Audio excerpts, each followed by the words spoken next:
We are on our way out of Split today and on our way to Dubrovnik.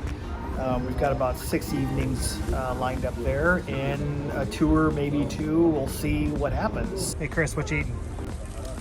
I'm eating figs from our food tour a couple days ago. He bought us a whole row of figs, and I'm almost done with them.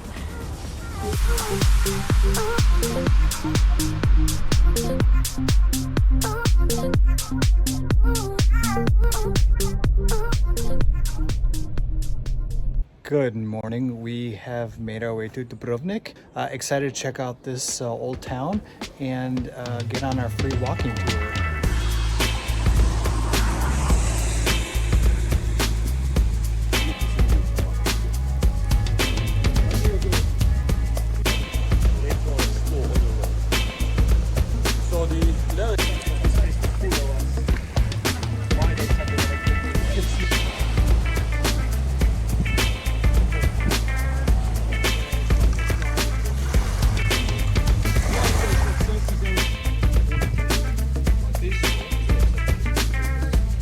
So Dubrovnik stayed a neutral area. So even when the Muslims were attacking Christians or Christians were attacking Christians, Dubrovnik stayed a neutral port so that anyone could come in. And even when the Ottomans were attacking, Dubrovnik had already been paying the Sultan some money every week. So they stayed neutral, and they were never conquered by the Ottomans because the Ottomans, they liked them.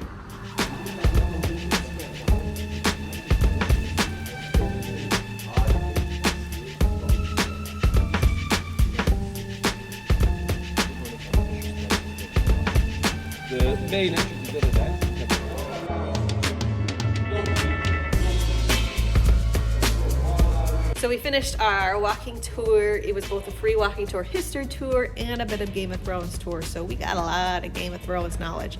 Many scenes were filmed in this area. So now we're going to go through the town and check it out. It's Sunday, so it's really quiet. We're not sure what's going to be open, but it's not raining. We just had lunch at the Mahal, which is actually a Bosnian restaurant, and it was very good.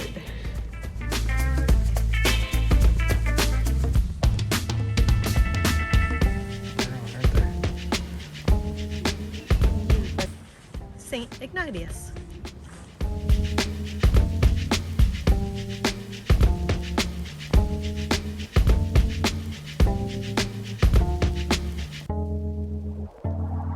Behind me is the Rector's Palace, or the Prince's Palace. So a rector was elected every single month, and he left his family and he stayed here in this palace, and his job was to represent the city, represent the citizens, and then every night the guards would close the doors, lock the gates, bring him the keys. He'd hold the keys all night long, and in the morning he'd give the keys back and they'd open up the city.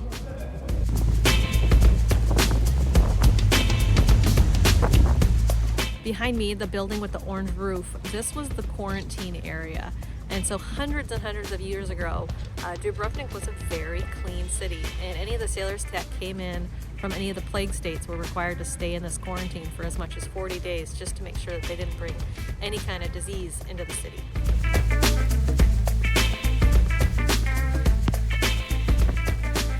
"273 steps. Somebody had to do it. Plus a couple of inclines. Oh. Nice, we have a pretty view.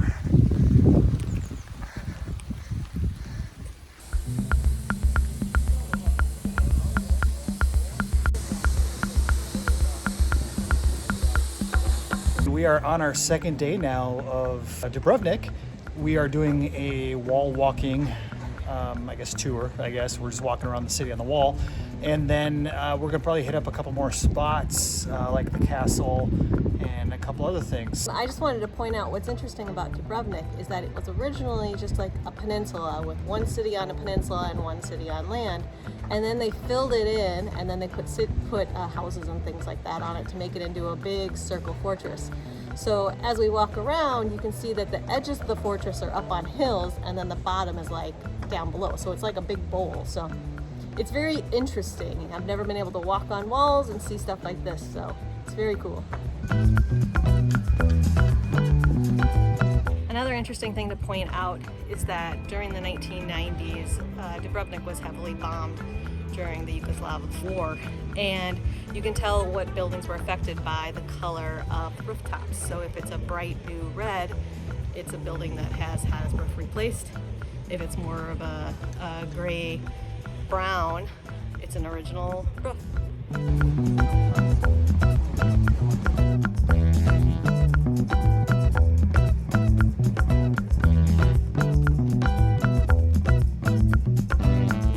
Summertime, this place is teeming with people. For us, there's only a couple couples walking around.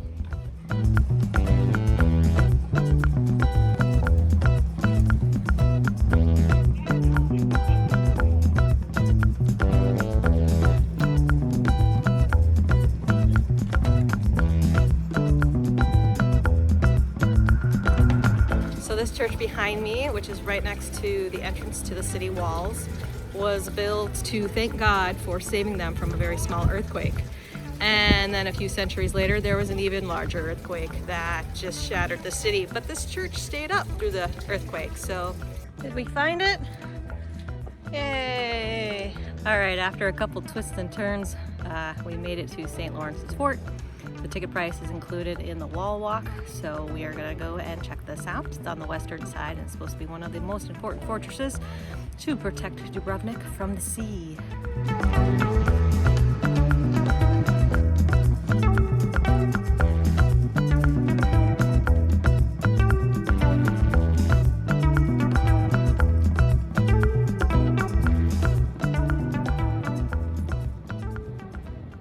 As we're walking through town to find a big grocery store, we stumbled upon a cemetery, and I enjoy looking at cemeteries. And we go in, and it's very beautifully kept. Everything has flowers on it. And as we're walking through, we found the memorial and the graves from 1991 and 1992 from the war here. It's very moving. Mike, we found the grocery store. Yay! All right, we made it home after a lot of walking up and down. And according to Apple, what did we do today, Michael? According to my watch, is about over 13,000 steps, just over 6 miles, and 51 flights climbed, apparently. Dubrovnik is hills, just to warn you.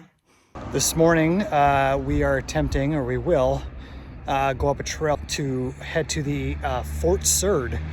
It'll be about 900 feet straight up, and there's a museum at top that we'll also check out. All right, so this is the beginning of the trail. Hopefully it's in way better shape as we go up.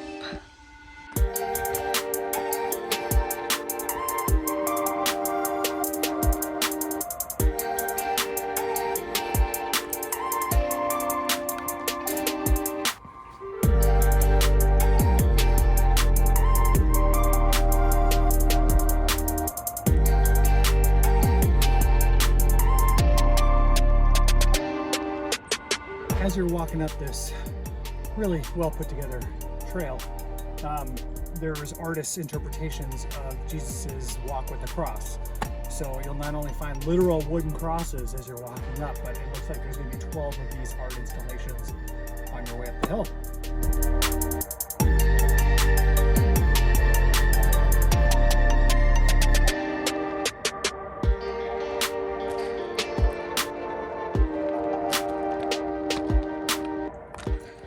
So I thought these little plants were related to Minnesota's sumac, but if you grab them, they just fall apart.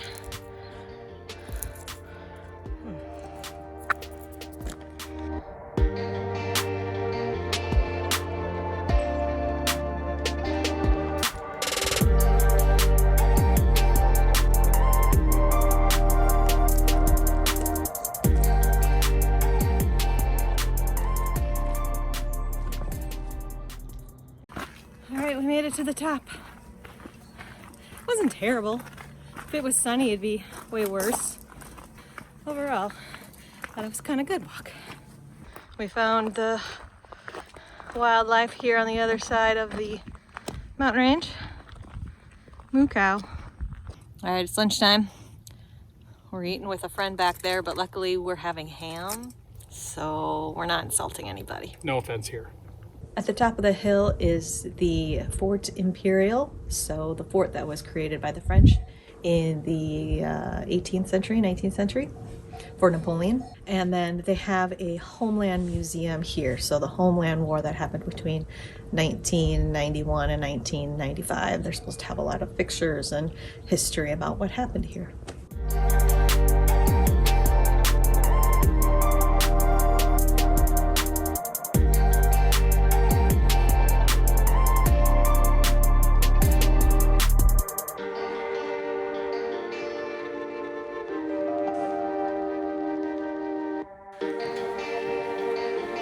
Michael secretly enjoys stairs.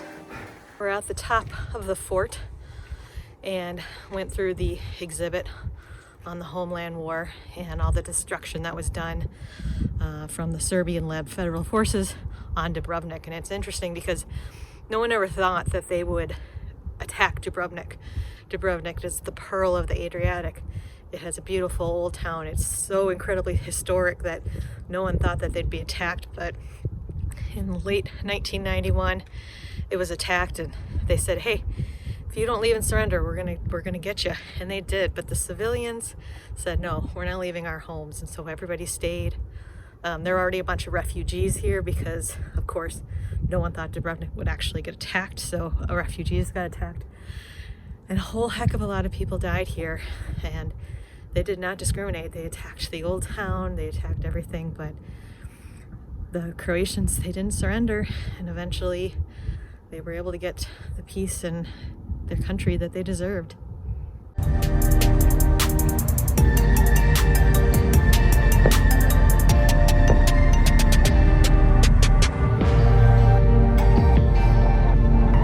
We took the cable car back down, a little bit cheaper, half the price, but definitely worth it on our shins and knees.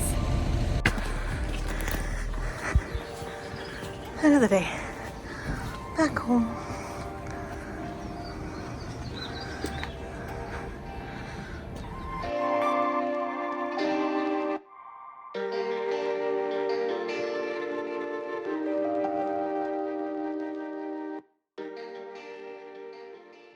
We just want to wrap up our thoughts about Croatia. I think that overall it was a really wonderful experience. I really enjoyed probably the people more than anything else. I think we just interacted overall with really amazing people here in Croatia. Yeah, not a single, even just offhanded experience that I can even think of. Overall, when we found the really good restaurants to eat at, I think it was all really good food.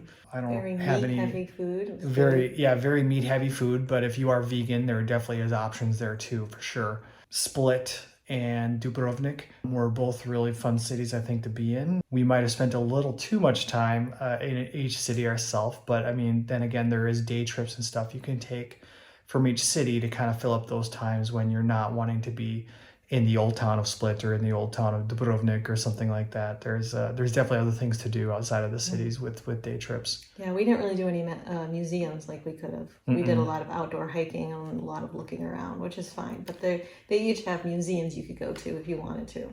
Yeah, and if you've been watching our videos for a while, or if you don't watch our videos and this is the first time, we tend to not really stray into museums too much just because we like being outside and walking around and stuff like that. So and Croatia has a lot of that to offer too, which is really nice. Yeah, overall, I mean, for me personally, I think Croatia is definitely a fun place to visit. And again, Split and Dubrovnik were the only places that we went to. So there are definitely other places that we can come back and see in the future if we decide to. Well, yeah, I think with Croatia, I think I'm good on the coast. Like, I don't think I need to go back to the coast, but there is Zagreb and the peninsula, all the things in the northern over by Slovenia, which would be interesting to see. The nature here is really cool compared to Minnesota, which is where we're from. So we're, used to fields and things, but this is more of a herding community, fishing communities. There's rocks everywhere. Trees only get so high because they can't get in. It's just interesting landscape for me that I really enjoyed seeing. Olive trees and grape vineyards and tangerine trees all over the place, which is very fun to see. We were here during harvest time for mostly all of that, so we got to see a lot of people working, and a lot of them are family. So like you were saying with the people, they're very into community and family. So like you'd see people on the street, you know, fist or elbow hitting and fist bumping, and they wanted to speak to each other. And one of our guides said that everybody wanted to go back to work. They wanted to see their colleagues. You know, being able to be socialized is really important in the culture, and I think that's fantastic. Our guide yesterday was talking about how homes are built so that each family can have families within it. So you'll have one big apartment building and you'll have grandma and grandpa at the bottom, and then brother and his wife in the middle, and then sister and her husband on the top. So they all kind of stay together, and that's a way to save money and then also just be together as a family. The food I really liked, even the liquors I liked that we had. We had the Pekka dinner, which is this big, think of a Weber grill top. That's all the meat is put inside, and the Weber grill is on top, and they cover it with charcoal. That was really, really good. Basically like a good stew with some really good carrots. But it wasn't a stew. It wasn't a stew, but It reminded you of a stew. It reminded me of that good, yummy carrot filled with meat. Speaking of the meat, since we said earlier that it was very meat heavy, you know, they fish here, but they sell the fish and they eat the meat because the meat is cheaper. And I thought that was interesting. I thought that we would just be instigated with fish everywhere, but really it was more beef and pork and lamb and veal. The culture of north wind versus south wind is very interesting. So when you have wind from the north, wind from the land, wind from Bosnia, everything is dry and good and everything is happy. But if you have the winds from the south, which is from the ocean, which is really from Africa, it's more of a colder wind. It brings in lots of waves, and there's old cultural things that say, you know, people get sick more often when there's a south wind. Or if you commit a crime, this is years and years and years ago, if you commit a crime and there was a south wind at the time, your sentence would be lessened because you weren't thinking straight. Or they wouldn't do council meetings because of the south wind because you're not thinking straight. We heard about that a lot, and it's a cute little cultural fact. Overall, I really enjoyed Croatia, but I would like to explore Croatia more, and I just really enjoyed everything. I enjoyed our gecko tours that we did in Split. It was amazing. I wish we did a lot more tours with them. Thank you, Croatia.